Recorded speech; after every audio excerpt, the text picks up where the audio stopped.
أيتها النفس المطمئنة ارجعي إلى ربك راضية مرضية فادخلي في عبادي وادخلي جنتي. وأيضا بسم الله الرحمن الرحيم إن الذين قالوا ربنا الله ثم استقاموا تتنزل عليهم الملائكة ألا تخافوا ولا تحزنوا وأبشروا بالجنة التي كنتم توعدون.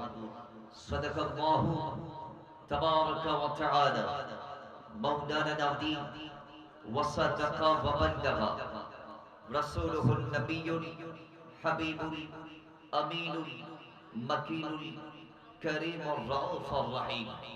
ونحن على ذلك لمن الشاهدين والشاكرين والحمد لله رب العالمين ربي صل وسلم وبارك عليه। উপস্থিত ঐতিহ্যবাহী কিশোরগঞ্জ জেলাধীন বাজিতপুর মোহাম্মদপুর শাহপুর নূরে মদিনা সুন্নিয়া হাফিজিয়া ও ইবতেদায়ী মাদ্রাসা মসজিদ প্রাঙ্গণে পবিত্র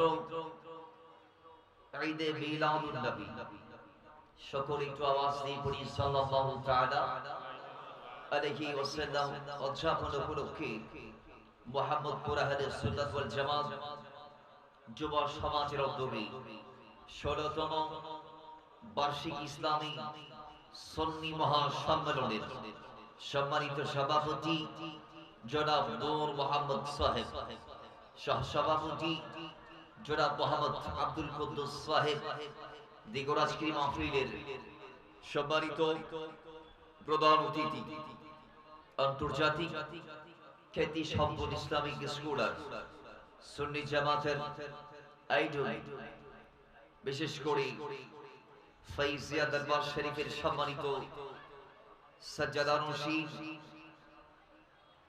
বিলখুসুস আহলে সুন্নাত ওয়াল জামাত কেন্দ্রীয় পরিষদের সম্মানিত সাংগঠনিক সচিব আল্লামা পীর মুফতি গিয়াসউদ্দিন আত-তাহিরি মাদ্রাসাহুল আলী, দিগরাজগিরি মাহফিলের সম্মানিত বিশেষ অতিথিবৃন্দ হযরত মাওলানা সৈয়দুর রহমান আল হাসানী সাহেব, হযরত মাওলানা আব্দুল আউয়াল সাহেব, আমন্ত্রিত উলামায়ে কেরাম হিসেবে যারা বাদ মাগরিব থেকে এতক্ষণ অবধি কোরআন ও সুন্নাহর আলোকে দলিল আদিল্লাদের ভিত্তিতে তাকরীরাত ও তাদবীরাত পেশ করেছেন হযরত মাওলানা তসলিম আদম মাহদী আত-তাহিরি, হযরত মাওলানা হারুন রশিদ রজবী সুন্নি আল কাদেরী, হযরত মাওলানা মুহাম্মদ হাফিজ কারি রশিদ রেজা, মাওলানা বিলাল হোসেন আল আসাদ, হযরত মাওলানা জুনাইদ আহমদ ও হযরত মাওলানা শাহিদ আহমদ সহ আজকের মাহফিল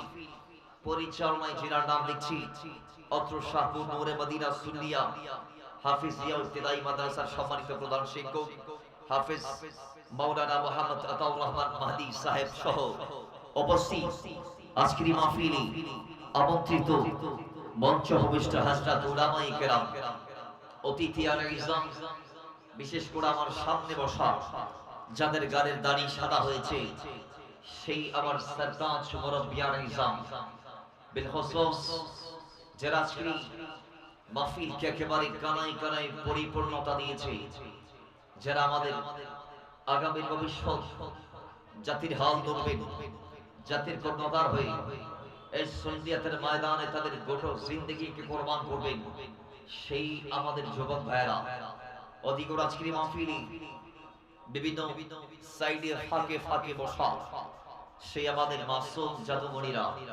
পর্দা থেকে বিশেষ করে মহিলাদের প্যান্ডেল থেকে যারা যেখান থেকে আমাদেরকে শুনছেন এবং লাইভ স্ট্রিমের মাধ্যমে দেশ ও প্রবাসের যে জায়গা থেকে আজকের এই মাহফিলে শরীক শামিল হয়েছেন, আমাদের প্রত্যেকটা শব্দমালাকে শুনে জাবিজের দরদার সালামে আমাদের সাথী হচ্ছেন সেই আমার সাথী বন্ধু ভাই বাবারা, রাহিমানা ওয়া রাহমাতুল্লাহ, আসসালামু আলাইকুম ওয়া রাহমাতুল্লাহি তাআলা ওয়া বারাকাতুহু।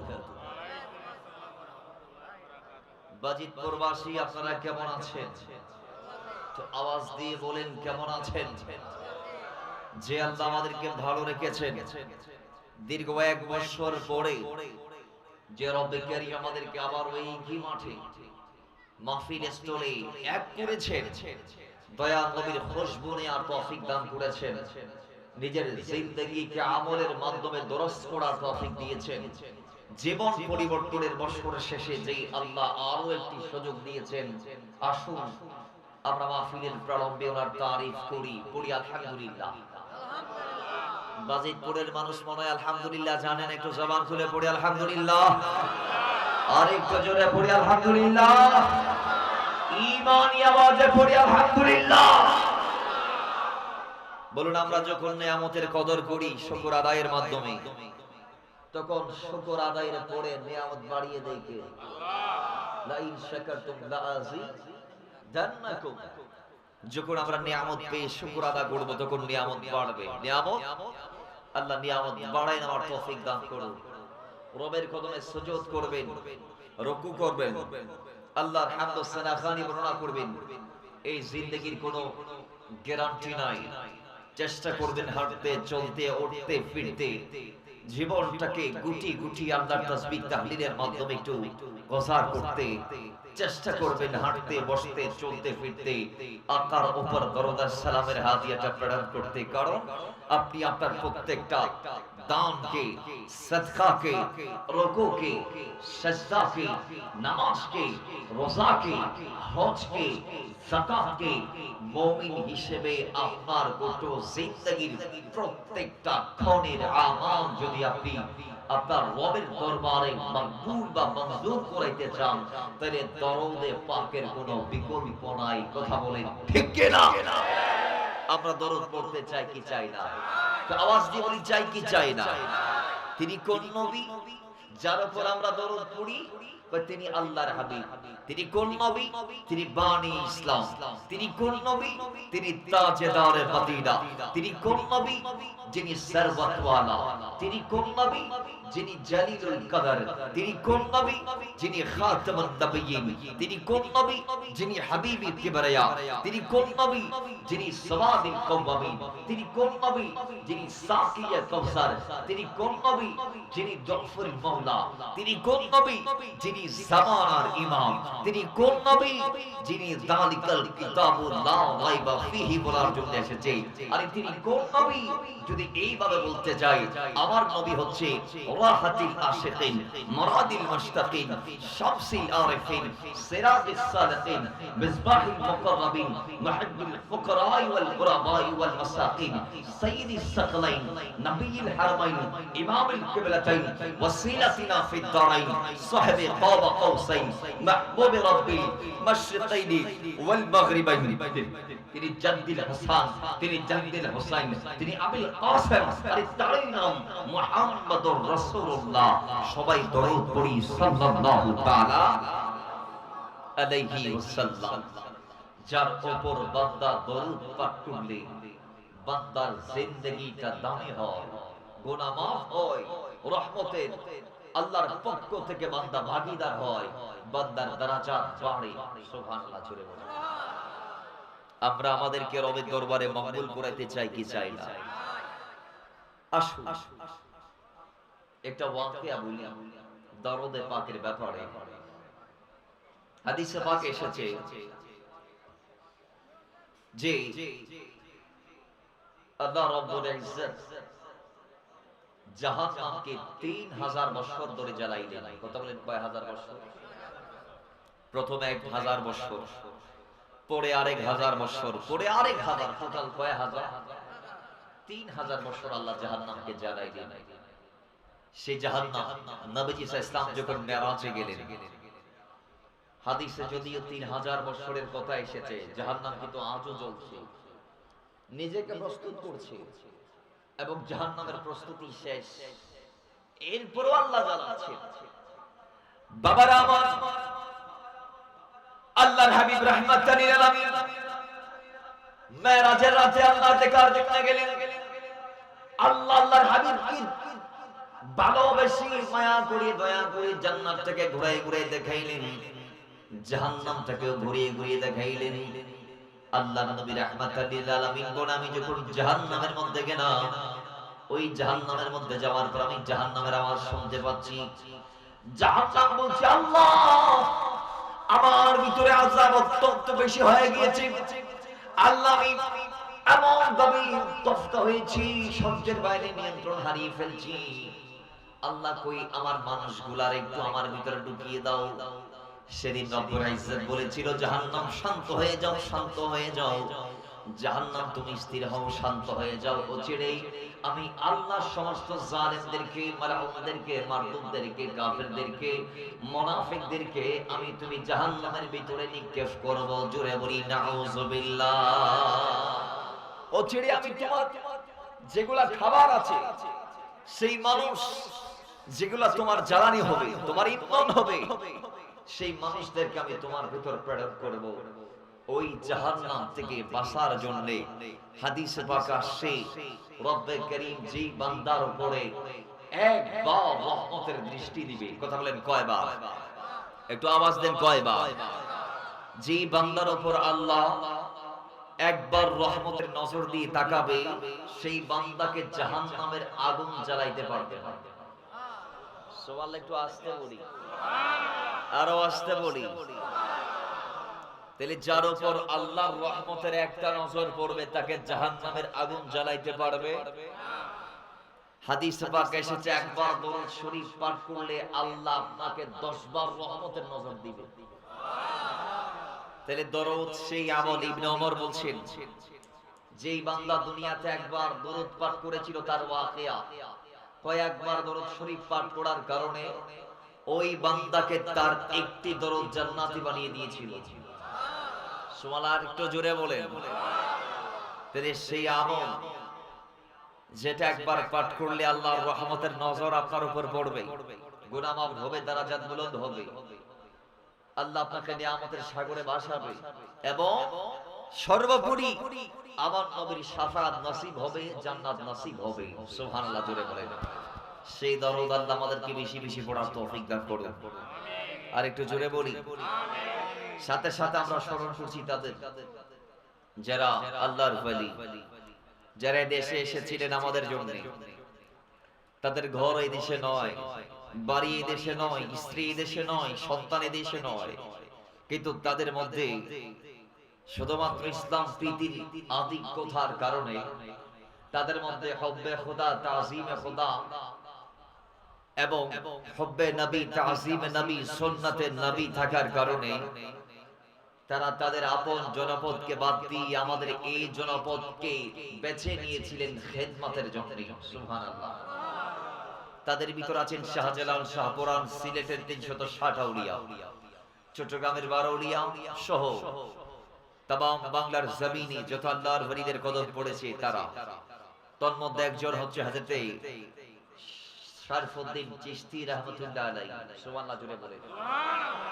যিনি বর্তমানে ঢাকা হাইকোর্টের যে মসজিদ, সেটার পার্শ্বস্থ জায়গায় শুয়ে আছে, ঠিক কি না? কিন্তু আজকে বড় দুর্ভাগ্যের বিষয় আপনাদেরকে জানাতেই হচ্ছে, যে শরফুদ্দীন চিশতি গরিব নামাজের বেটা আমাদের দেশে আজ থেকে 700 বছর আগে এসেছিলেন ইসলামের বাণী নিয়ে। সুবহানাল্লাহ। জোরে বলে। কয়শো বছর আগে?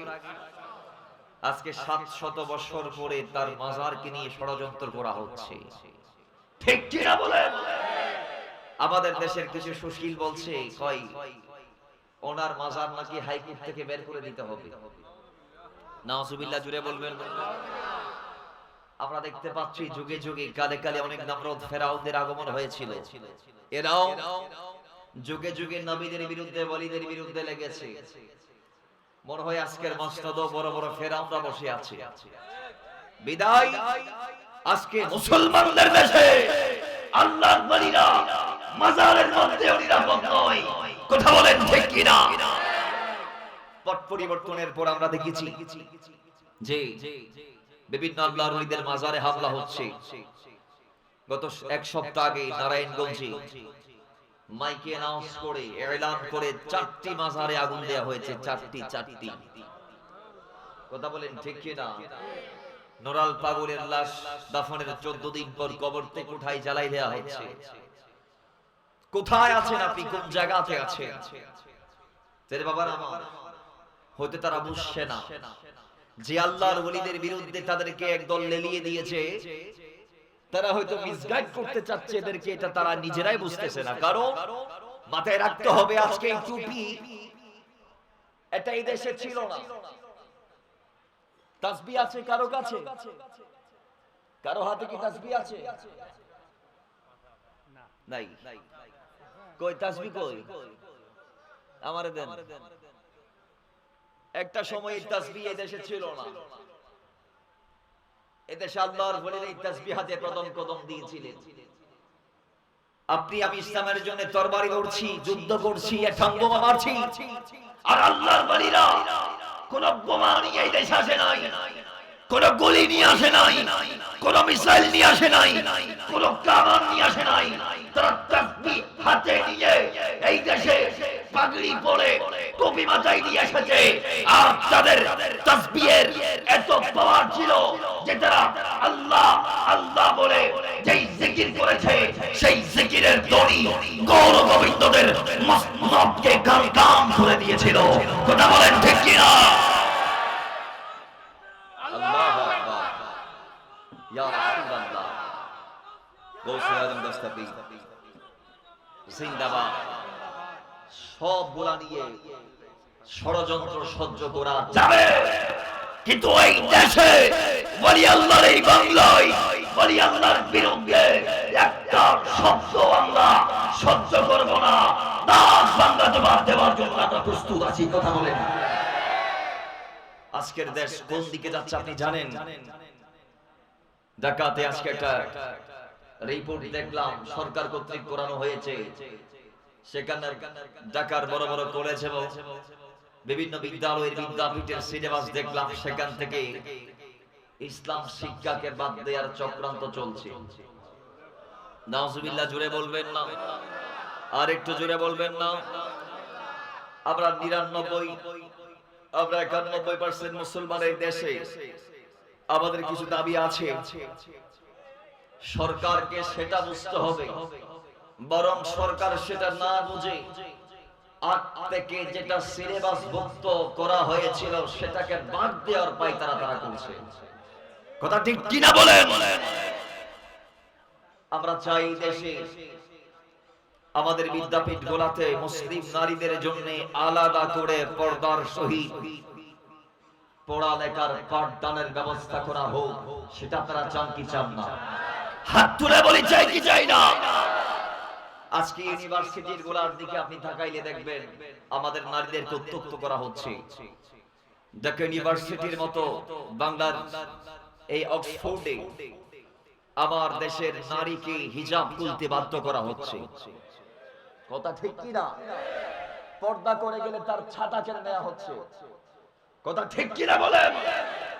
তাহলে আমরা বলছি এই বর্তমান জামানাতে আমরা যেটা ফিল করছি, একেবারে এমন চড়াই উতরাই তাদের দৌড়ানি বেড়েছে, তারা মনে করছে তারা আছে এই দেশে, আর কেউ নাই। মাথায় রাখবেন, এটা ওলি আল্লাহদের বাংলা। ওলি আল্লাহরা রওজার মধ্যে বসে বসে তামাশা দেখছে না, তারা আপনাদেরকে কি করতে পারেন দেখতে দিচ্ছে, দেখার সুযোগ করে দিয়েছে। মাথায় রাখবেন, আপনাদের দৌড়ানি শেষ যেখানে, তাদের পাকড়াও শুরু সেখানে। কথা বলেন ঠিক কিনা? আল্লাহ ওলি আল্লাহর এই দেশে তাদের আদর্শকে লালন করে ইসলামী হুকুমত অথবা ইসলামকে সম্মান করে আমাদেরকে জীবন পরিচালনা করার তৌফিক দান করুন, আমিন পড়ে। আসুন, হয়তো আল্লামা তাহরির সাহেব কিবলা চলে আসছে একেবারে কাছাকাছি। আমাদের আলোচনা শুরু, আমরা বিষয়ের দিকে প্রবেশ করছি। আল্লাহর কোরআন বলছে, দুনিয়ার মুসলমান, এই দুনিয়া অনেক আগে বানাইলাম। আদম আলাইহিস সালামকে প্রথম পাঠাইলাম। সর্বশেষ নবী আর রাসূল হিসেবে যাকে পাঠিয়েছি তিনি রাহমাতাল লিল আলামিন। কথা ঠিক কি না? এতে কোনো সন্দেহ আছে? আমার নবী শেষ নবী, কোনো ডাউট আছে? আমার নবী শ্রেষ্ঠ নবী, কোনো ডাউট আছে? আমার নবী সর্বশ্রেষ্ঠ নবী এবং রাসূল, কোনো সন্দেহ আছে? নাই। ওনার ১৫০০ বছর পর আমরা উম্মতরা দুনিয়াতে আসলাম। আমরা দুনিয়াতে আসার পর একটা বিধান দিন দিন আমরা ভুলেছি, সেই বিধান হচ্ছে দ্বীন ইসলামের বিধান। সেই বিধান হচ্ছে মৃত্যুর বিধান। যে মৃত্যুর চিন্তা আজকে আমাদের ভেতর না থাকার কারণে যার যেমন চাই সেই সেইভাবে দুনিয়াদারি করছে। কথা ঠিক কিনা বলেন? আচ্ছা, আজকে দুনিয়াতে যারা অন্যায় করছে, নিজের জীবনটাকে যারা জাহান্নাম বানিয়ে দিচ্ছে, যারা সুদ, ঘুষ, মদ, খুন খারাপিতে মত্ত লিপ্ত ব্যস্ত, তাদের মাইন্ডসেটের মধ্যে যদি এই জিনিসটা থাকে যে যা করি একদিন আমাকে মরতে হবে, ঠিক কি না? এই জিনিসটা যার ভেতর থাকবে, মৃত্যুর চিন্তা, সে কি আর দুনিয়াতে অন্যায় করতে পারবে? একটু আওয়াজ দিয়ে বলি, পারবে? বাবারা আমার, এই জন্য রব্বুল আলামিন বলে, বান্দা দুনিয়ার জমিনে যাব, এই দুনিয়া তোমার চিরস্থায়ী জায়গা নয়। দুনিয়ার এই জমিন ছেড়ে একদিন তুমি বান্দাকে আমি আল্লাহর কদমের মধ্যে সাড়া দিতে হবে রে বান্দা। সেদিনের জন্য তুমি প্রস্তুতি নাও। বান্দা তোমার কি আমল তুমি অগ্রে পশ্চাতে রেখে এসেছো? জীবনটাকে কোন দিকে কাটাইতে পেরেছো? একদিন সবগুলার হিসাব তোমাকে আমি আল্লাহ দেব, তাও মৃত্যুর মাধ্যমে, মৃত্যুর পরবর্তী সময়ে। জোরে বলেন সুবহানাল্লাহ। আল্লাহ বলে, বান্দা ফামান ইয়ামাল মিসকালা যাররাতিন খায়রান ইয়ারা ওয়া মান ইয়ামাল মিসকালা যাররাতিন শাররান ইয়ারা। যারা পরিমাণ মন্দ কাজ যদি বান্দা তুমি করো, তাও তুমি তোমার সামনে সেদিন দেখতে পাইবা। যারা পরিমাণ খারাপ কাজ যদি তুমি বান্দা করো, তাও সেদিন তুমি তোমার সামনে দেখতে পাইবা। বান্দা প্রত্যেকটা কাজের পরিধি আমি আল্লাহর সামনে মাটি এবং তোমার হাত পা সবগুলা রিপ্রেজেন্ট করবে। সেদিন আমি বান্দা তোমার প্রত্যেকটা কাজের বিবরণ আর হিসাব তোমার থেকে চাইবো। বান্দা তুমি সারা জিন্দেগি মিথ্যা বলেছিলাম, বিদায় তোমার জবান আমি মিথ্যা মারবো। আলিয়াওমা নাখতিমু আলা আফওয়াহিহিম, তোমার জবানের মধ্যে আমি তারা মারার পরে ওয়া তুকাল্লিমুনা আইদিহিম, তোমার হাত আমি আল্লাহর সাথে কথা বলবে।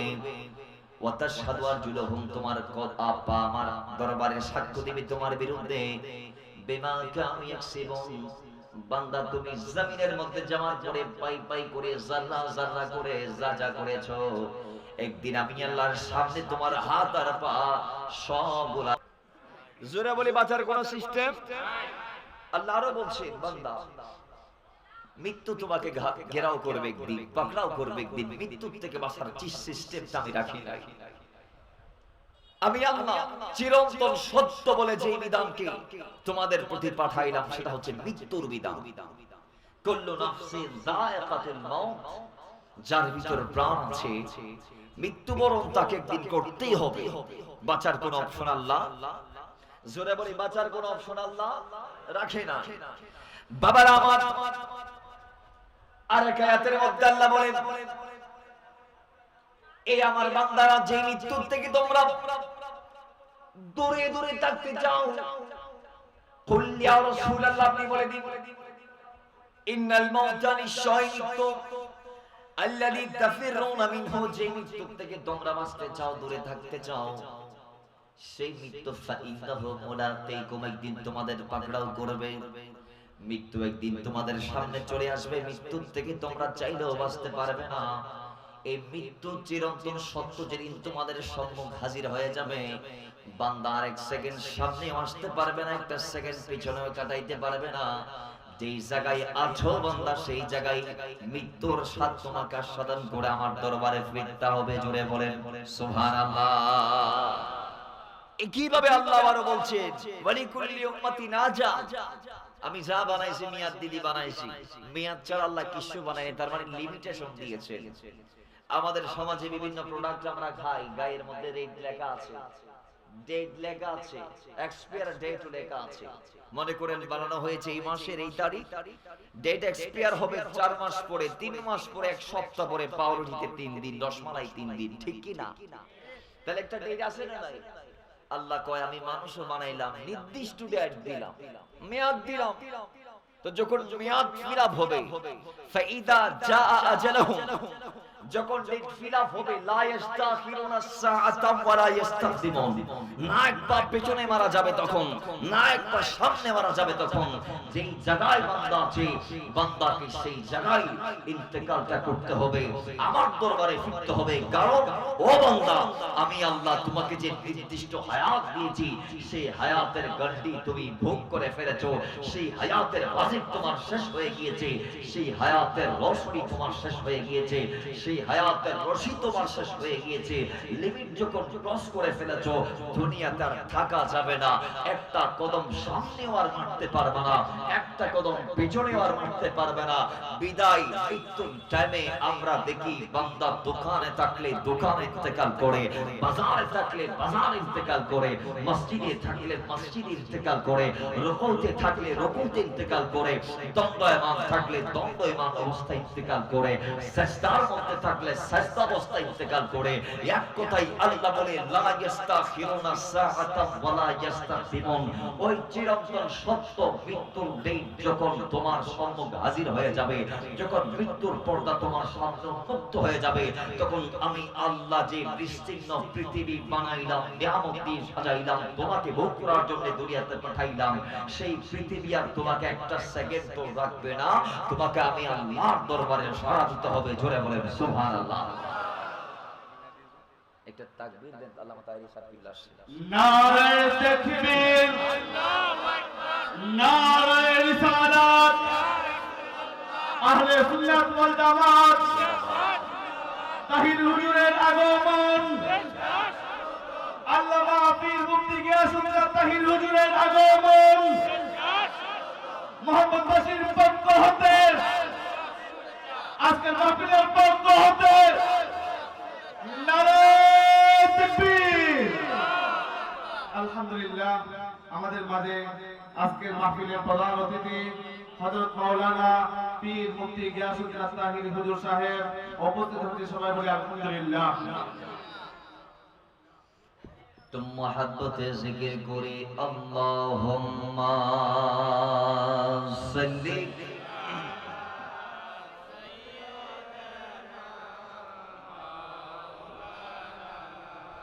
व अला आली सय्यिदना अल्लाह अल्लाह अल्लाह हो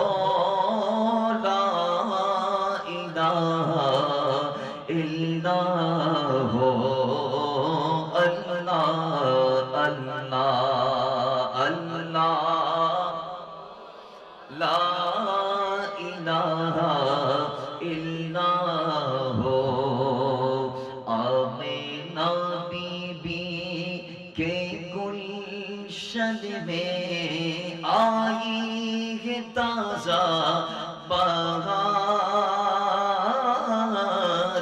में नबी के गुलशन में आई है ताजा बहार। पढ़ते गए सल्लल्लाहु अलैका वसल्लम, पढ़ते गए सल्लल्लाहु अलैका वसल्लम, आजी दरोदे वारी नबी जी अल्लाह अल्लाह अल्लाह इल्लाहु अल्लाह अल्लाह अल्लाह।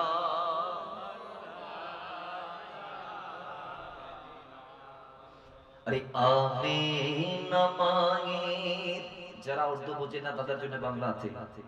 अरे आमीन माईर কোলে এলো মুক্তা জড়ানো এতিম। আমিন মাईर কোলে এলো মুক্তা জড়ানো এতিম। পড়েছিল সেদিন দরদ সালাম, পড়েছিল সেদিন তারদে সালাম সমস্ত ফেরেশতা কোলি নবীজি আল্লাহ আল্লাহ আল্লাহ ইল্লাহ আল্লাহ আল্লাহ আল্লাহ।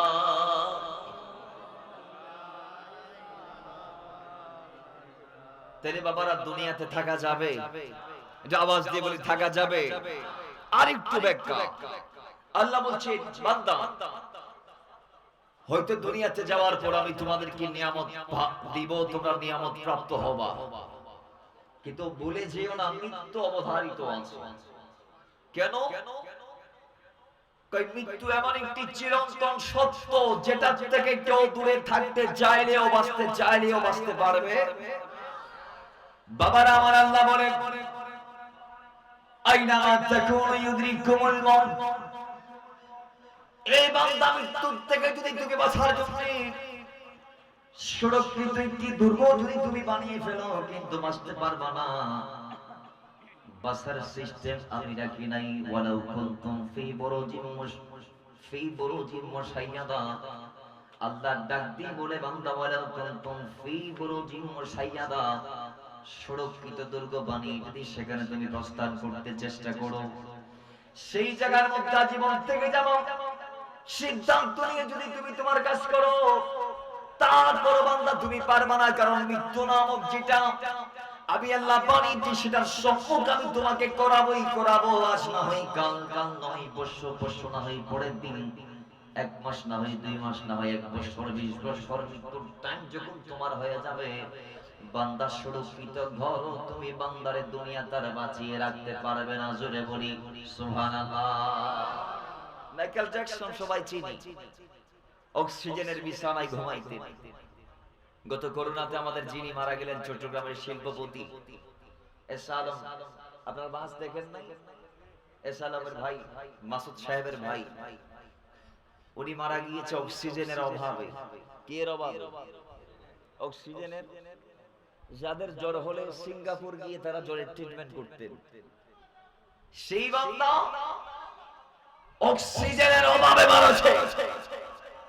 শুধু তা নয়, এই মৃত্যুর শব্দটি এমন একটি চিরন্তন শব্দ আমাদের জন্য, যে শব্দটি থেকে বাঁচার জন্য আপনি আমি যদি সাদ্দাতের মতো একটি সুরক্ষিত দুর্গ বানাই, বেহেশত বানাই, প্রাসাদ বানাই, প্রাচীর বানাই, সেখানে যদি আপনি আমি নিজেকে যদি সেভ করার জন্য মানসিকতা নিয়ে একেবারে সম্পূর্ণ প্রিপারেশন নিয়ে যদি কদম দেই, বলুন আল্লাহর গোলাম আজরাইল যিনি আমার আপনার জান নিবে, তার ওই ঘরে ঢোকার ক্ষমতা আছে না নাই? তো আওয়াজ দেন আছে না নাই? বিমানে কি কোনো বাতাস ঢুকে বাইরের থেকে? বলেন বলেন বলেন বলেন। কিন্তু আকাশে বিমান চলছে, সেখানে মানুষ মারা যায়, ঠিক কি না? ফ্রিজের ভিতর দুনিয়ার কিছু যায়, কিন্তু সেখানেও মৃত্যু হয় কি হয় না? তাহলে আল্লাহ বলছে এই মৃত্যু একটা চিরন্তন একটি সত্যের নাম। তো এই জন্য নবী বলছেন উম্মত, এই মৃত্যুর চিন্তা, একটা চিন্তা যদি তোমরা তোমাদের ভিতরে লালনটা করতে পারো, তাহলে তোমরা জীবনেও মিসগাইড হবা না। তোমরা তোমাদের এই মৃত্যুর স্মরণ নিয়ে যদি রাত আর দিনগুলাকে কাটাইতে পারো, তাহলে তোমাদের প্রত্যেকটা রাত হবে দুনিয়ার শ্রেষ্ঠ রাত।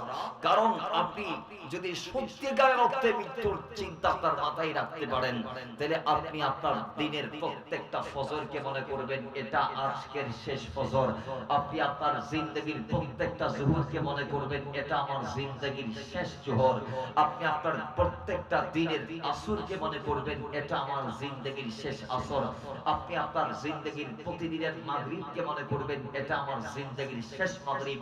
আপনি আপনার দিনের প্রত্যেকটা ইশাকে মনে করবেন এটা আমার জীবনের শেষ ইশা। হয়তো কালকের ফজর নাও আসতে পারে, কথা বলে ঠিক না? আচ্ছা, যদি এই মৃত্যুর চিন্তা মাথায় থাকে, তাহলে আর দুনিয়ার যে জমিনের জোশ হোশ আরাম আয়েশ অন্যায় অবিচার জুলুম নিপীড়ন নির্যাতন এগুলোর দিকে কি আর মন যাবে? জোরে বলেন মন যাবে? একটা মেসেজ আপনাদেরকে দেই। সাপোজ মনে করেন এটা মোহাম্মদপুর, মোহাম্মদপুরে এই মুহূর্তে ফেরেশতা এসে কোন আল্লাহর বান্দাকে কানে কানে বলেছে 1 ঘন্টার পর তুমি আর দুনিয়াতে থাকবা না, তাহলে ওই বান্দার অবস্থাটা কেমন হবে একবার ভাবেন। ওই বান্দা, যে বান্দাকে ফেরেশতা এসে বলবে এই মুহূর্তে যে 1 ঘন্টা তোমার আর হায়াত, তাহলে সেই মাহফিলে বসবে, চোখ দিয়ে পানি পড়বে, হাত উঠিয়ে তার দোয়া এইটাই থাকবে, আল্লাহ আমি কিছু চাই না, আজকে আমার সন্তান চাইতে মন চাচ্ছে না, আল্লাহ আজকে আমার সম্পদ চাইতে মন চাচ্ছে না, আজকে আমার গাড়ি বাড়ি চাইতে মন চাচ্ছে না, আল্লাহ আজকে একটা জিনিস আমার তোমার থেকে চাইতে মন চাইছে, সেটা হচ্ছে তুমি আমারে মাফ করে দাও। কথা ঠিক কি না? কিন্তু আমরা কি, আমাদের স্মরণে আছে কোনদিন আল্লাহ থেকে মাফ চাইছিলাম? কোনদিন মসজিদে যাইছিলাম? আমাদের স্মরণে আছে? মসজিদে যাই শুক্রবারে ওজোর, আপনার মনে রাখার আগে আগে আমরা সবাই বাইরে চলে আসি। কথা ঠিক কি না? কথা ঠিক কি না বলেন না? তাহলে আমাদের জিন্দেগিটাকে আমরা সঠিক পন্থায় কাটাইতে পারছি না। এই জন্য মুসলমান আল্লাহর হাবিব বলেন, আদ-দুনিয়া মাযলাতুল আখিরাহ, আল্লাহ দুনিয়াটা কি জন্য সৃষ্টি করলো, তোমারে কেন দুনিয়াতে পাঠাইলো, তুমি কি ভুলে গেলা নাকি? যে বান্দা আল্লাহ তোমারে দুনিয়াতে পাঠিয়েছে আখিরাতের সামান রেডি করার জন্য, আল্লাহ তুমি বান্দারে দুনিয়াতে পাঠিয়েছে মৃত্যুর পরবর্তী জিন্দেগীর সামান জোগাড় করার জন্য, আল্লাহ তুমি বান্দারে পাঠিয়েছে তোমার পরপারের ভেড়াকে মজবুত করে টেকসই করার জন্য। আল্লাহর একটু বলো, তুমি একটু কোরআন দিয়ে বলো, তোমার নবী ষষ্ঠ ক্ষেত্রে বলেছে এই যে বান্দা এই দুনিয়ার মধ্যে সে চাষাবাদ করবে, সেই পরপারে গিয়ে ফল ভোগ করতে পারবে। আমরা সবাই কৃষক চিনি, কৃষক কারা কারা কয় যারা দুনিয়াতে ফসল ফলাই চাষাবাদ করে, কই এদের কাজ কি? কই দুনিয়াতে চাষ করা, 3 মাস পরে 6 মাস পরে তাদের চাষের থেকে ফল আহরণ করা। ওই আল্লাহর হাবিব বলে, ও দুনিয়ার মুসাফিররা, দুনিয়া তোমাদের জন্য শস্য ক্ষেত্র। এই দুনিয়াতে যত ঈমানদারেরা যত বেশি নিজেদের জন্য আখিরাতের জন্য চাষ করতে পারবে, ওই বান্দারা পরকালের মধ্যে গিয়ে তত বেশি ভালো ভালো ফলন পাবে। জোরে বলেন সুবহানাল্লাহ। আল্লাহর কোরআন বলেন, এই দুনিয়াতে আল্লাহ তোমারে পাঠিয়েছে কেন জানোনি? কই বান্দা আমি সেই রব আল্লাযী খালাকাল মাউতা ওয়াল হায়াতা, যেই বান্দা তোমারে বানাইলো, দুনিয়াতে পাঠাইলো, আর মৃত্যুর মাধ্যমে তোমার এই সমস্ত দোষকে দিন শেষ করে দিবে। আল্লাহ কেন বানাইলা, কেন পাঠাইলাম, আবার কেন নিয়ে আসবা আমরা জানতে চাই। আল্লাহ বলে, লিয়াবলুয়াকুম আইয়ুকুম আহসানু আমালা, আমি তুমি বান্দারে দুনিয়ার জমিনে পাঠাইলাম একটি মাত্র কারণে। ওই সেই কারণটা হচ্ছে যে আমি আল্লাহ তুমি বান্দারে পরীক্ষা করতে চাই দুনিয়ায় পাঠিয়ে। জোরে বলে আমি পরীক্ষা করতে চাই কে শ্রেষ্ঠ, কার আমল সুন্দর, কার আমলের মধ্যে তাকওয়া আছে, কার আমলের মধ্যে ক্লিয়ারিটি আছে, কার আমলের মধ্যে পিওরিটি আছে, কার আমল শ্রেষ্ঠ, কার আমলের মধ্যে আমি আল্লাহ আছি। কোন বান্দা দুনিয়াতে আমি আল্লাহকে আমার হাবিবকে ভালোবেসেছে। দুনিয়ার কোন নারীরা আল্লাহর হাবিবের সুন্নাহ মেনে চলেছে? আম্মা জানেরা, আল্লাহর হাবিবের স্ত্রীরা আমাদেরকে যে শিক্ষাগুলো দিয়েছে, আমাদের মা বোনেরা যদি সেগুলা পালন করতে পারে, আমরা যুবকদেরকে আল্লাহর যে শিক্ষাগুলা দিয়েছে, এবং আল্লাহর হাবিব নারী পুরুষ নির্বিশেষে আমাদেরকে যে দায়িত্বগুলা দিয়েছে যে মুসলিম হিসেবে, সেগুলা যদি আমরা মানতে পারি, পালন করতে পারি, তাহলে আল্লাহ বলছেন এই জিনিসটা মানছো কি না, পালন করতেছো কি না, আল্লাহর হাবিব যে তোমাদেরকে কিছু আমল দিয়েছে, এই আমলগুলা তোমরা করতেছো কি না, নবী যে একটা রাস্তা তোমাদেরকে দেখিয়ে দিয়েছে, সেই রাস্তায় যাচ্ছ কি না, এবং কিভাবে যাচ্ছ, কোন ভাবে যাচ্ছ, সেটা দেখার জন্য আমি আল্লাহ তোমাদেরকে দুনিয়াতে পাঠাইলাম। এক কথাই দুনিয়ার রাস্তায় কে কোন ভাবে হাঁটতেছো, চলতেছো, ফিরতেছো, বলতেছো, করতেছো, কি করতেছো কি না করতেছো, এগুলা দেখার জন্য আমি আল্লাহ তোমাদেরকে দুনিয়াতে পাঠাইলাম। আল্লাহ এখানে কয়েকটা কথা বলেছে। নাম্বার 1, আল্লাহ এখানে প্রারম্ভে বলছেন আল্লাযী খালাকাল মাউত, আমি সেই আল্লাহ যিনি তোমার মৃত্যুকে বানাইলাম। এরপর আল্লাহ বলে ওয়াল হায়াতা, হায়াতকে বানাইলাম। এবার আসেন জীবন আগে না মৃত্যু আগে? জীবন আগে, বলেন জীবন আগে না মৃত্যু আগে? জীবন আগে। তাহলে আল্লাহ তিনি তো এটা বলেন নাই আল্লাযী খালাকাল হায়াতা ওয়াল মাউতা, আল্লাহ এটা বলেন নাই। আল্লাহ কি বললেন? আল্লাহ বলেছেন আল্লাযী খালাকাল মাউতা ওয়াল হায়াতা, তিনি সেই রব যিনি তোমাদের মৃত্যুকে বানাইলো, জীবনকে বানাইলো। আল্লাহ জীবন আগে মৃত্যু পরে, কিন্তু কেন বললো আমাদেরকে মৃত্যুর কথাটা আগে? মুফাসসিরগণ ভিন্ন ভিন্ন ব্যাখ্যা দিচ্ছেন। কেউ কেউ বলছেন কয় আমরা যখন আব্বার পিষ্টক থেকে আমাদের আম্মা জানের রেহেমের মধ্যে স্থানান্তরিত হয়, তখন 4টি মাস আমরা মৃত মায়ের রেহেমের মধ্যে পড়ে থাকি। আর আমাদের সেই মায়ের পেটের ভিতরে, আমাদের মায়ের ডিম্বাশয়ের ভিতরে, আমাদের মায়ের রেহেমের ভিতরে আমাদের মরা দেহকে 4 মাস 10 দিনের মাথায় যিনি প্রাণ দিয়ে জীবন দেন তিনি হচ্ছেন আল্লাহ। কথা বলেন ঠিক কিনা? কই এজন্য মৃত্যু আগে জীবন পর। কিন্তু দ্বিতীয় বর্ণনা মুফাসসিরগণ বলছেন কই না না না না, আমরা দুনিয়াতে এসেছি যে জীবন নিয়ে, এটা হচ্ছে মৃত্যুর অপেক্ষা, এটা জীবন নয়, এটা মৃত্যুর অপেক্ষা, মৃত্যুর অপেক্ষা, মৃত্যুর অপেক্ষা। কখন মৃত্যু আসে, কখন তারটা চলে আসে কেউ জানে না। কোন সন্তান মায়ের পেট থেকে গত হয়েছে, কোন সন্তান একদিনের মাথায় গত হয়েছে, কোন সন্তান 1 সপ্তাহের মাথায় গত হয়েছে, কোন সন্তান 1 মাসের মাথায় দুনিয়া থেকে গত হয়েছে, কোন সন্তান 1 বছর, 10 বছর, 20 বছর, 40, 50, 60, 1000, যতদূর আল্লাহ যাকে হায়াত দিয়েছে। ওই এই জীবনটা কদ্র, এই দুনিয়ার জিন্দেগিটা হচ্ছে মৃত্যুর অপেক্ষা। ওই এই মৃত্যুর পরে আল্লাহ বান্দাকে যেটা দিবে জান্নাতে, সেটার নাম জীবন, কারণ সেটার আর কোনো মৃত্যু নাই, সেটা অনন্তকাল। জোরে বলে দেব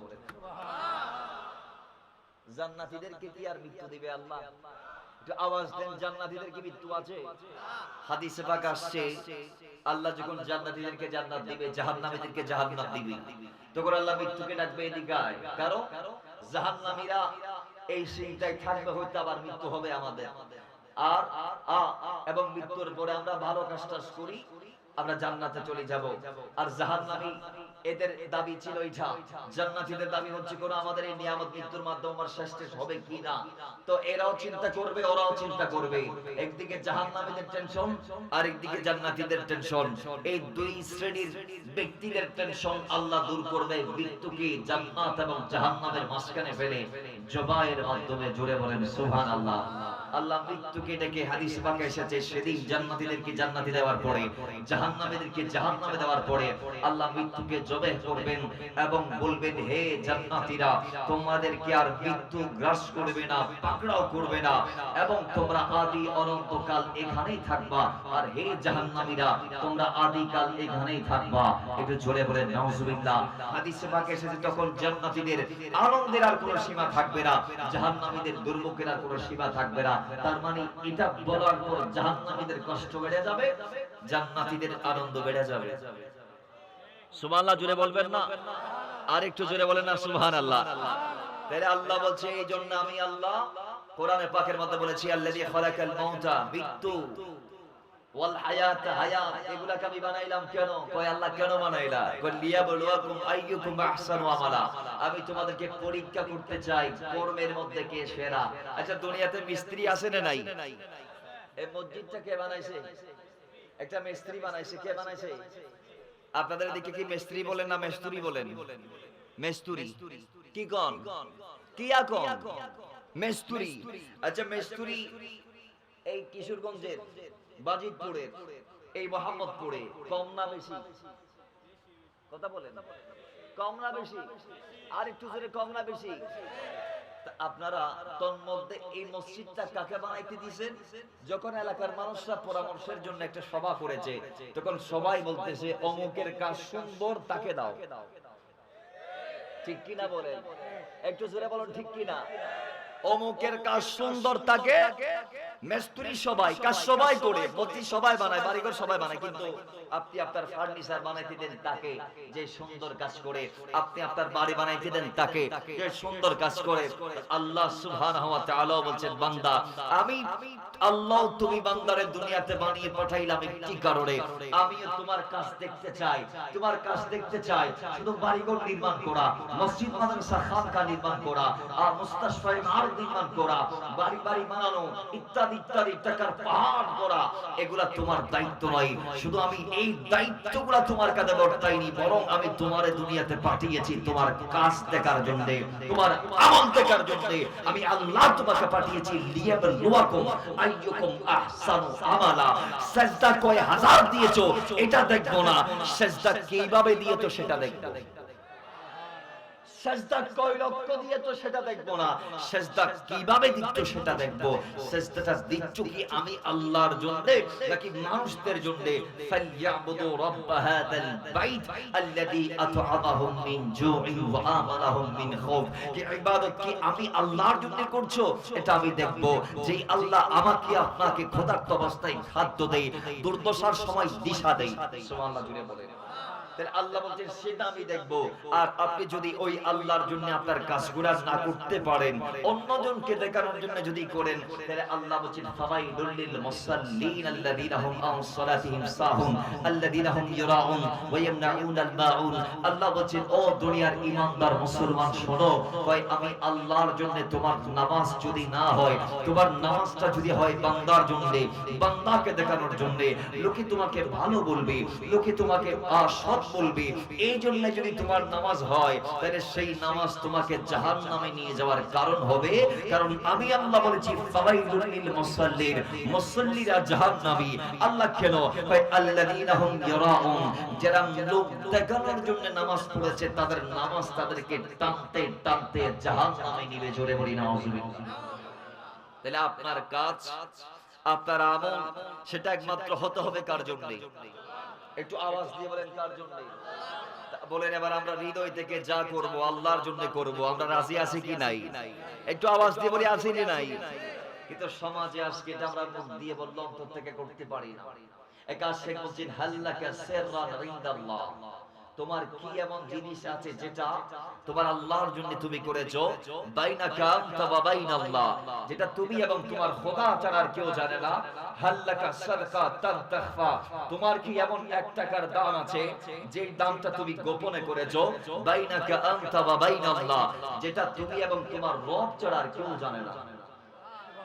কিন্তু আমাদের ভিতরে এগুলো আসে। আমরা ফকিরকে 10 টাকা দেই কখন? যখন ফকির আমাদের কাছে আসে। এরপর আমরা বলি ফকির সাহেব তোমার বাড়ি কই? কই ওদিকে। তো তোমার কি আছে? মা আছে নি? কয় আসে। বাবা আছে নি? আসে। মেয়ে আছে নি? আসে। ছেলে আছে নি? আসে। স্ত্রী আছে নি? আসে। এই কথাটা বলতে বলতে কয়েকজন মানুষ যখন জড়ো হয়ে যায়, তখন আমরা বিসমিল্লাহ বলে পকেট থেকে হাত দিয়ে 10 টাকা বাইর করে দেই। তাহলে আমার 10 টাকাটা দেওয়াটা আল্লাহর জন্য হয় নাই, 10 টাকাটা দেওয়া হয়েছে মানুষকে দেখানোর জন্য। তো যেটা বান্দার সুনাম অর্জনের জন্য আপনি করবেন, সেটাতে কি রব রাজি হবে? সেটা কি আপনি রবের জন্য দিবেন? না। এজন্য ওই ধরনের ব্যক্তিগুলা যারা দুনিয়াতে আল্লাহর জন্য করে নাই, নিজের জন্য এবং মানুষকে দেখানোর জন্য করেছে, এরা যখন উঠবে, এরা আল্লাহর কাছে চাইবে আল্লাহ আমি 2,94,00,000 টাকা দান করছি, আমার বিনিময় দাও। কারণ আল্লাহ তুমি বলেছো ইন্নাল্লাযীনা ইউনফিকুনা আমওয়ালাহুম বিল-লাইলি ওয়ান-নাহারি সিররান ওয়া আলানিয়া ফালাহুম আজরুহুম ইনদা রাব্বিহিম ফালা খাউফুন আলাইহিম ওয়া লা হুম ইয়াহজানুন। যে আল্লাহ তোমার জন্য যারা দিবে তাদেরকে তুমি ফিডব্যাক দিবা। সুবহানাল্লাহ জোরে বলেন। আল্লাহ তোমার জন্য যারা দিবে তুমি তাদেরকে বিনিময় দিবা। কেমন দিবা? নিজের হাতে দিবা বলছো। সুবহানাল্লাহ পড়বেন না? আল্লাহ তোমার জন্য দিছি, তুমি এখন আমারে দাও। হাদিসে পাক আসছে, কয় আল্লাহ ওই দানবীরদেরকে বলবে হে দানবীর, তোমরা তো তোমাদের দানগুলো আমার জন্য করতে পারো নাই, তোমরা বিনিময় কোন আকল আমার থেকে চাইতেছো? তুমি কি তোমার পয়সা আমার জন্য দিয়েছো? না। তুমি বিনিময় কেন আমার থেকে যাচ্ছ? আল্লাহ কারীদেরকেও বলবেন হে কারীরা, তোমরা কোরআনে পাকের তেলাওয়াত করেছিলাম মানুষদের বাহবা পাওয়ার জন্য, মানুষের সুনাম খ্যাতি অর্জন করার জন্য। তোমাদের তেলাওয়াত শুনে মানুষরা বাহবা সুবহানাল্লাহ বলেছে, তো তোমাদের বিনিময় আমি আর দিব না।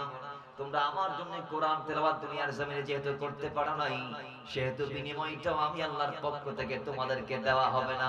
জোরে বলি নাউযুবিল্লাহ।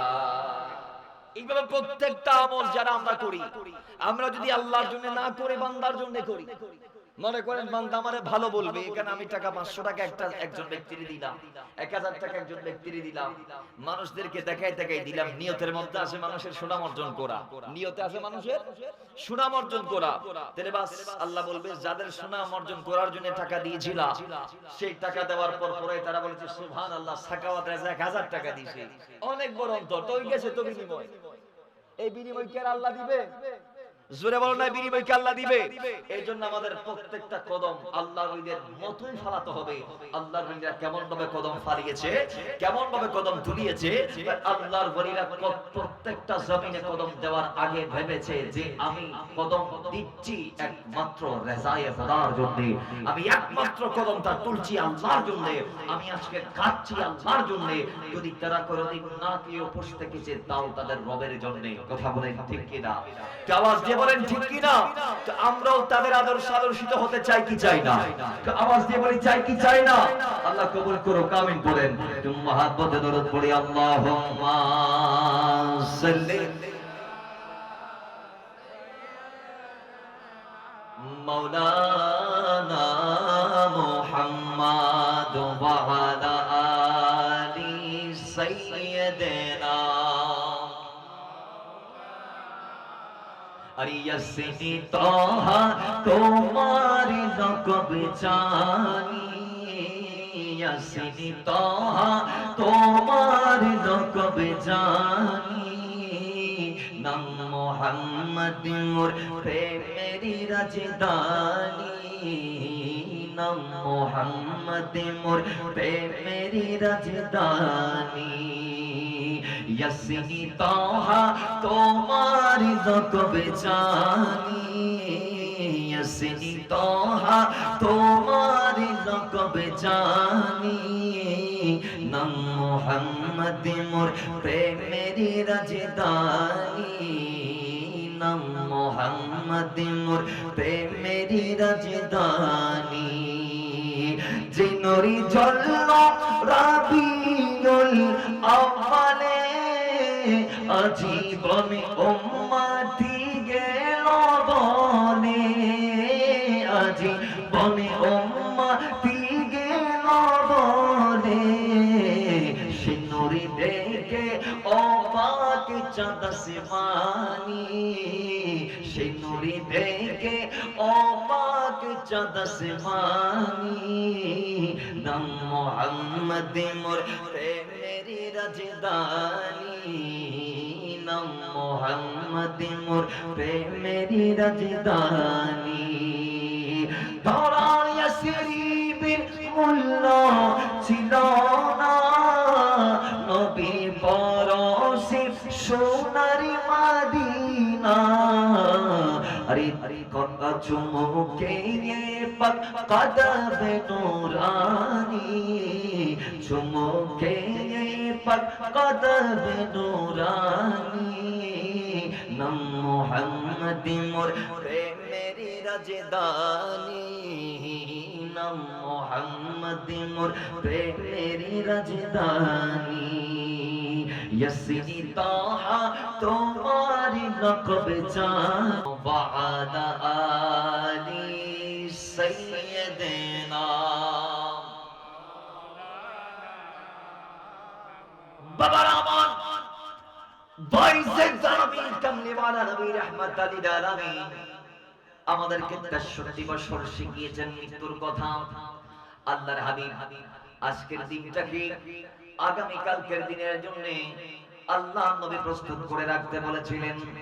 বাবার আমার আল্লাহ নবীর সাহাবী হযরত ওসমান রাদিয়াল্লাহু তাআলার জীবনে রিসার্চ করলে আমরা দেখতে পাই আল্লাহ নবীর সাহাবী মাওলানা ওসমান কবরের পার দিয়ে যাইতো, জিয়ারত করত, জিয়ারতের সঙ্গে সঙ্গে দুহাত উঁচা করে তিনি রবের দরবারে ফরিয়াদ করত, আল্লাহ তোমার দরবারে আমি আমার গুনাহ মাফ চাই, আল্লাহ তুমি আমারে কবুল করে নাও, আল্লাহ তুমি আমারে মকবুল করো, মদিনাওয়ালার খাস গোলাম হিসেবে আমারে কবুল করে নাও।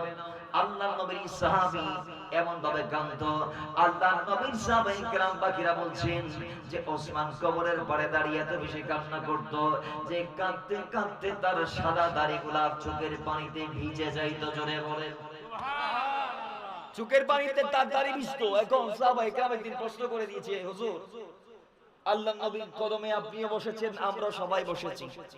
নবী জান্নাতের কথা বলেছেন, জাহান্নামের কথা বলেছেন, আপনিও কেঁদেছেন, আমরাও কেঁদেছি। কিন্তু এইভাবে আপনারা তো কাঁদতে দেখি নাই যতটা আপনি কবরের পারে দাঁড়ায় দাঁড়ায় কাঁদেন। সুবহানাল্লাহ জোরে বলেন। বাবারা আমার, মাওলা ওসমান ডাক দিয়ে বলে, রাহমাতাল লিল আলামিনকে আমি বলতে শুনেছি, কয় আল্লাহর নবী বলেছেন কবর আখিরাতের প্রথম ঘর। দুনিয়ার হায়াত গুজারের পরে, হায়াত হওয়ার পরে কবরটা আপনার আখিরাতের প্রথম মঞ্জিল। ওই মঞ্জিলে আপনাকে যখন ডাকা হবে, সেই মঞ্জিলে যদি আপনি আল্লাহর দরবারে মকবুল না হয়ে প্রবেশ করেন, তাহলে আপনার ওই ঘরটা একেবারে জাহান্নামের আংরা হয়ে যাবে। এবং আল্লাহর হাবিবকে আমি বলতে শুনেছি, যার কবরটাও শান্ত হবে, তার কবর থেকে পরবর্তী যত স্টেপ আছে আখিরাতের, যত ধাপ আছে, হাসর নাসর মিজান সিরাত ফুলসিরাত যা আছে, সবগুলা কঠিন থেকে কঠিনতর হয়ে যাবে, কঠিন থেকে কঠিনতম হয়ে যাবে। তো এই জন্য নবীজি বলেছেন, তোমরা কবরের বইয়ে চোখের পানি ফেলাও, কারণ কাফা বিল মাউতি ওয়াদা। দুনিয়ার জমিনে যত ওয়াজ আছে, দুনিয়ার জমিনে নবী বলেছেন যত নসিহত আছে, দুনিয়ার জমিনে যত আলোচনা আছে, ওই মৃত্যুর আলোচনার চেয়ে আর কোন দামি আলোচনা আল্লাহ দুনিয়াতে রাখে নাই। জোরে বলেন সুবহানাল্লাহ। মৃত্যুর ওয়াজের চেয়ে দামি কোন ওয়াজ দুনিয়াতে আর নবীজি বলছেন আর নাই। কাফা বিল মাউতি ওয়াদা, এর চেয়ে আর কোন দামি আর ওয়াজ হতে পারে না। তাই এই জন্য মাওলানা ওসমান বলছেন, আমার নবী আমাদেরকে বলেছিলেন এই কবর এটা অত্যন্ত আমাদেরকে পরীক্ষা করবে, অত্যন্ত আমাদেরকে কঠিন ভাবে পাকড়াও করবে। এই কবরের দৌড় থেকে যদি আমরা বাঁচতে না পারি, তাহলে পরবর্তী যত স্টেপ আছে সবগুলা কঠিন হয়ে যাবে। এজন্য আমি কবর থেকে বাঁচার জন্য, কবরের ফিতনা থেকে রক্ষার জন্য আল্লাহর নবী নূরানি হাত মোবারক তুলে যে কবরের ফিতনা থেকে রক্ষার জন্য দোয়া করেছেন, আমি মদিনা বারার খাস গোলাম হিসেবে আমিও আমার নবীর সেই শিক্ষাটা বাস্তবায়ন করছি। আমিও কবরের ফিতনা থেকে চোখের আঁসু বিসর্জন দিয়ে রবের দরবারে প্রত্যাশা করছি, ফরিয়াদ করছি, চাচ্ছি যে আল্লাহ তুমি আমাকে কবরের ফিতনা থেকে বাঁচাও। জোরে বলেন সুবহানাল্লাহ। আমাদেরও চাওয়ার দরকার আছে না নাই? একটু জোরে বলি। একটা কথা মাথায় রাখবেন, হাব্বি মুসাফির তুম ভি মুসাফির, এক দিন সবকো জানা হ্যায়, ইস দুনিয়া মে আনা জানা ইয়ে দস্তুর পুরানা হ্যায়। একদিন এসেছি, একদিন চলে যাব। সবাই মুসাফির, এসেছি বাস, একদিন চলে যাব। তো যাওয়ার আগে যদি নবীর গোলামটা হয়ে যাইতে পারে। আমাদের মহিলাদের জন্য নবীজি কিছু আমল দিয়েছেন, পুরুষদের জন্য কিছু খাস খাস আমল দিয়েছেন। আমরা যারা সন্তান আছি, আমাদেরকে নবীজি দায়িত্ব দিয়েছেন। আমাদের যারা মা আছে, এদেরকে দয়াল নবীজি দায়িত্ব দিয়েছেন সফলতা। এই জিনিসগুলা আপনি করলে সফল হবেন। মাদেরকে কিছু দায়িত্ব দিয়েছেন। হাদিসে পাকে এসেছে, ইমাম বুখারী কোট করেছেন, যে একজন দাসীও দায়িত্ব থেকে খালি নয়। একজন দাসী যে নিজের মালিক না, তার মালিক আরেকজন। নবীজি বলতেন সেও দায়িত্ব থেকে খালি নয়, তারও জবাবদিহিতা আছে। সুবহানাল্লাহ জোরে বলেন। দাসীরও জবাবদিহিতা আছে না নাই? জোরে বলে আছে না নাই? বাবারা আমার, এজন্য আল্লাহ নবী বলেন, তোমরা তোমাদের সেই দিনের জন্য যদি প্রস্তুতি নিতে চাও, তাহলে নিজেদেরকে আমি যে আদেশগুলো দিলাম তোমরা সেগুলোকে মান্য করো। তোমরা যারা বাবা আছো, কু আনফুসাকুম ওয়া আহলিকুম নারা, তুমি নিজে জাহান্নাম থেকে বাঁচতে চেষ্টা করবা। এতে শেষ হয়ে গেল তা নয়, কয় নিজে বাঁচবা এবং তোমার পরিবার পরিজন, তোমার স্ত্রী, তোমার সন্তান, তোমার সন্তান, তোমার ভাই, এইভাবে পুরো পরিবার নিয়ে তুমি আব্বাকে, তুমি অভিভাবককে জাহান্নাম থেকে সবাইকে নিয়ে বাঁচতে হবে। জোরে বলেন সুবহানাল্লাহ। বাবাদের দায়িত্ব এটা। আপনার সন্তান কোন দিকে যাচ্ছে না যাচ্ছে, কার সাথে মিশতেছে, কোন পথে আপনার সন্তান কদম দিচ্ছে, কার সাথে সঙ্গ দিচ্ছে, কি করছে না করছে, আপনার সন্তানের ফিউচার প্ল্যান কি, আপনার সন্তানের বর্তমান কাজ কি, গত কি কাজগুলো আপনার সন্তান করেছিল, আপনি তাকে ফিল্টারিং করবেন, আপনি তাকে মনিটরিং এর মধ্যে রাখবেন, আপনি তাকে নজরদারিতার মধ্যে রাখবেন। এখন আমরা দেখছি আমরা আমাদের সন্তানদেরকে একেবারে ছেড়ে দিচ্ছি, বিদায় আমাদের সন্তানগুলা যা মন চাই তা করছে। আজকের এই তথ্য প্রযুক্তির যুগে অন্তত আমি বলছি, আপনি আপনার সন্তানকে এই তথ্য প্রযুক্তির জামানায় যদি আপনি আপনার সন্তানকে হেফাজত করতে চান, তার দুনিয়া আখিরাতের হেফাজত যদি আপনি করতে চান, তাহলে আপনি তাকে একা ছাড়তে পারেন? জোরে বলুন একা ছাড়তে পারেন? আপনাকে ফিল্টারিং করতে হবে। আপনি যদি ফিল্টারিং না করেন তাহলে ওই যে ভুলাতে একজন মুহাদ্দিস মারা গেছে, তাকে নিজের সন্তান মেরে ফেলেছে।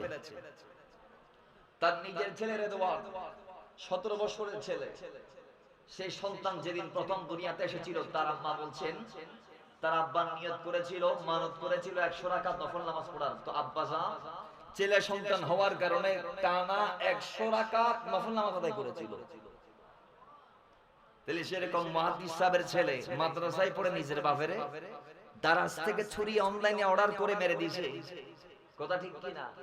কথা ঠিক কি না? তাহলে এজন্য আপনাকে আপনার সন্তানকে নজরদারির মধ্যে রাখতে হবে। বাবার অপরাধ কি ছিল জানেন? আপনারা আপনাদের সন্তানদেরকে ভালোবেসে সৌদি আরব থেকে, দুবাই থেকে, প্রবাস থেকে যে ফোনগুলো পাঠাইছেন, স্মার্টফোন, অ্যান্ড্রয়েড, আইফোন, এই মোবাইল ফোন সন্তানকে কিনে দেওয়ার পর সন্তান যখন মোবাইলে অতিরিক্ত আসক্ত হয়ে গেছে, তখন তার আব্বা তার মোবাইল ইউজ কমাতে বলার কারণে তার আব্বাকে সে নিজ হাতে হত্যা করেছে। কথা বলেন ঠিক কি না? আপনি যদি ওভাবে আপনার সন্তানটাকে যদি বিপদের মধ্যে ফেলে দেন, আপনি যদি আপনার সন্তানকে মরুর মাঝখানে ছেড়ে দেন, তাহলে সে হারিয়ে যাওয়ার সম্ভাবনা আছে। আপনি আপনার সন্তানের হাতে মোবাইল ফোন তুলে দিলে উপযুক্ত বয়সে পৌঁছার আগে, তাহলে সে মোবাইল ফোনের মিস ইউজ করার সম্ভাবনা আছে না নাই? একটু আওয়াজ দিয়ে বলে আছে না নাই? আচ্ছা, এই জন্য ছেলে মেয়েদেরকে নজরদারিতার মধ্যে রাখতে হবে, ফিল্টারিং এ রাখতে হবে। মাথায় রাখবেন, আজকের মাহফিল আসলেন, আমার কথা শুনলেন, আল্লামা তাহিরি মাদ্রাসাতুল আলী হুজুর কিবলার কথা শুনলেন, এরপরে চলে গেলেন, হয় নাই। আপনার জীবনকে পরিবর্তন করার সিদ্ধান্ত আপনার এখান থেকে নিতে হবে, কারণ কালকের সূর্য আপনি নাও দেখতে পারেন। ঠিক কি না বলেন? কালকের যোহরের ওয়াক্ত আপনার জন্য নাও আসতে পারে। আপনার মতো অনেকেই হাজার স্বপ্ন নিয়ে এরকম রাতে ঘুমিয়েছিল, ফজর তাদের আর ওঠা হয়? জোরে বলেন, ওঠা হয়? সুতরাং আজকের আপনি কেন বলছেন আমি কালকে পরিবর্তন হব? আপনি কেন বলছেন আমি আগামী কালকে মসজিদে যাব? আপনি কেন বলছেন কালকের থেকে আমি ভালো হয়ে যাব? আপনি কেন বলছেন কালকের থেকে আমি ওটা করব? তার মানে আমি আজকে করব না। আজকে এটা বলার টাইম আর নাই। আজকের থেকে বলতে হবে আপনাকে, আমি এই মুহূর্তে এইটা করব, ওইটা করব, এইটা করব, ওইটা করব, এইভাবে চলবো, ওইভাবে চলবো না। সিদ্ধান্ত, সমীকরণ আজকের এই মাহফিলে বসে মিলিয়ে নিতে হবে। একান্ত থেকে সিদ্ধান্ত নিতে হবে যে আজকের পরের মুহূর্তের থেকে আমি আমার জিন্দেগি থেকে গুনাহ নামক শব্দটিকে, কালিমাটিকে আমি একেবারে মুছে দিতে চাই। জোরে বলেন সুবহানাল্লাহ। আমরা চাইলে পারি কি পারি না? জোরে বলি পারি কি পারি না? আমাদের সন্তানদেরকে কিছু দায়িত্ব আমাদের আল্লাহ কাঁধে দিয়েছেন, এদেরকে এগুলা দিতে হবে। তন্মধ্যে প্রথম, আপনি আপনার সন্তানকে জাহান্নাম থেকে বাঁচানোর জন্য তাকে এক উত্তম চরিত্রের শিক্ষা দিতে হবে, এবং আপনি আপনার সন্তানকে উত্তম চরিত্রের শিক্ষা দেওয়ার আগে আপনি মাকে, আপনি বাবাকে উত্তম চরিত্রের অধিকারী হতে হবে। জোরে বলেন সুবহানাল্লাহ। 2 নাম্বার, সন্তানদের জন্য আল্লাহর কাছে দোয়া করতে হবে, আল্লাহ তুমি আমার সন্তানটাকে নেক সন্তান বানিয়ে দাও। রব্বি হাবলি মিনাস সালিহিন। আল্লাহ আমার সন্তানটাকে নেককার সন্তানে রূপান্তর করো। এরপরে সন্তানদেরকে বুট প্রেত, চোর ডাকাতি ইত্যাদির কথা বলে ভয় দেখাবেন না। তাদেরকে ইসলামী মনীষীদের যেগুলো জীবন বৃত্তান্ত আছে, নারীদেরকে ইসলামী মনীষী যারা নারী আছে, মহিয়সী নারী, এদের জীবনী শুনাইবেন। ছেলেদেরকে খালিদ বিন ওয়ালিদের, ওমর ইবনুল খাত্তাবের, আলী ইবনে আবি তালিবের ইতিহাস, হাসনান বিন হযরত সাবিতের এবং হাসনাইনে কারিমাইনের, সিদ্দিক আকবরের, এদের ইতিহাস আপনি আপনার সন্তানকে শোনাইবেন। যদি শোনাইতে পারেন, আল্লাহ, আল্লাহর কসম করে বলছি, আপনার সন্তান কখনো মিসগাইড হবে? জোরে বলেন, মিসগাইড হবে? এরপরে সন্তানদের যদি কোনো অন্যায় আপনি লক্ষ্য করেন, তাহলে মানুষের সামনে বকাঝকা করবেন না, ডেকে নিয়ে আলাদা কামরায় প্রবেশ করিয়ে আলাদা ভাবে বুঝিয়ে দিবেন। তার মাও না জানে মতো আপনি তাকে শুধরিয়ে দিবেন। এরপরে সন্তানদেরকে ডাক দিতে গিয়ে অপ্রীতিকর শব্দ, ওড়াই গাই, অখালাইয়ে, অফুতাইয়ে, অমুক, অতমুক, অখারাসুনা, এই শব্দ আমি আপনি যেগুলা সন্তানদেরকে বলি, আদর করে ভালোবাসে একটু একটু গালি দিয়ে সন্তানদেরকে, এইরকম শব্দ দিয়ে সন্তানদেরকে ডাকা যাবে? জোরে বলেন ডাকা যাবে? আরেকটু জোরে বলেন ডাকা যাবে? এখন আপনি আমি যেগুলা দিয়ে ডাকি, আপনার আমার সন্তান আপনার আমার থেকে সেগুলা শিখাই দিচ্ছে। আপনার আমার সন্তানকে আপনি আমি মিথ্যা কথা শিখাই। ফোন দিছে একজনে, কয় ক তোরা বাবা বাড়ি নাই, ক তো সন্তানরাও মিথ্যা কথা বলতেছে, ওই আপা বাড়িতে নাই, বলে কি বলে না? জোরে বলে না, বলে কি বলে না? বলে। তাহলে আমরা আমাদের সন্তানদেরকে মিথ্যার টিকা দিচ্ছি, এগুলো দেওয়া যাবে না। আপনি আপনার সন্তানকে সত্যের টিকা দিবেন। এবং বিশেষ করে সন্তান যাদের ঘরে ৩-৪ জন আছে, আমাদের ভিতরে আমরা একটা জিনিস গ্রাম অঞ্চলে বেশি দেখি, সেটা হচ্ছে এক ঘরে যদি ফোলা সাইডটা হয়, তাহলে যে ফোলাটা একটু সুন্দর ছোট অবস্থায় সে আদর পায়, আর বড় হওয়ার পরে যে একটু টাকা টুকা খামাই টামাই করে ইতের বাতের মাথা মাসের মাথা তুলি দেই, ইতের আম্মাও তুলি দেই, আব্বাও তুলি দেই, সবাই আদর করে। যে একটু স্বাবলম্বী এটারে সবাই আদর করে। এটা করা যাবে না, এইভাবে হওয়া যাবে না। এইভাবে হলে আপনি বৃদ্ধ বাবাকে বৃদ্ধ অবস্থায় 4 সন্তানের দাঁড়ে দাঁড়ে ঘুরতে হবে। কথা বলেন ঠিক না? আপনি যদি সমতা বিধান করতে না পারেন, আপনি যদি 4 সন্তানকে সমান তালে ভালো না বাসতে পারেন, তাহলে আপনার জন্য সেই অশনি সংকেত অপেক্ষা করছে। কথা ঠিক কি না? আপনাকে নিয়েও ভালোবাসা দিতে গিয়ে কম বেশি করে ফেলবে আপনার সন্তানরা, কারণ সেটা আপনি তাদেরকে শিখিয়েছেন এবং এটা আপনারই প্রাপ্য ছিল। এজন্য সমান তালে ভালোবাসা দিতে হবে। এছাড়াও সন্তানদের ক্ষেত্রে সত্যবাদিতা, আমানতদারিতা, অন্যকে অগ্রাধিকার দেয়া, অসহায়কে সাহায্য করা, মেহমানকে সম্মান করা, ইসলামের যেগুলা একেবারে কোন বেসিক আছে, নবীজির যে সুন্নাহগুলো আছে 3000টি, এগুলা আমাদের সন্তানদেরকে আমাদের শেখাইতে হবে। এগুলা যদি আপনি আপনার সন্তানকে না শেখান, আপনি যদি আপনার সন্তানকে ইসলামী মূল্যবোধ থেকে শিক্ষিত না করেন, তাহলে আপনার সন্তান কখনো ইসলামের আলো পাবে? জোরে বলেন, ইসলামের আলো পাবে না। তো সে যদি ইসলাম না জানে তাহলে মানবে? জোরে বলেন না ভাই? জানার জন্য তো আগে পড়তে হবে, মানার জন্য জানতে হবে, জানার জন্য পড়তে হবে। এখন আপনি আপনার সন্তানকে জানার নাই, শোনার নাই, পড়ার নাই, তাহলে সে কি মানবে? মানিব না। মানবে কি না? মানবে না। এজন্য সন্তানদেরকে ইসলামী মূল্যবোধ থেকে গাইড করতে হবে। আল্লাহ করার সেই তৌফিক দান করুন, আমিন করেন। বিশেষ করে 7 বছরে নামাজের তাগিদ দেয়া, 10 বছরে বিছনা আলাদা করা, এবং সন্তান নামাজ না পড়লে তাকে প্রহার করে করে নামাজের প্রতি উদ্বুদ্ধ করা, এইভাবে আরো অসংখ্য। বিশেষ করে আমাদের নারীদেরকে পর্দার বিধান নিশ্চিত করা, এটা আমাদেরই দায়িত্ব। কথা বলেন ঠিক কি না? একটু নারা দিই, নারে তাকবীর, নারে রিসালাত, নারে গাউসিয়া।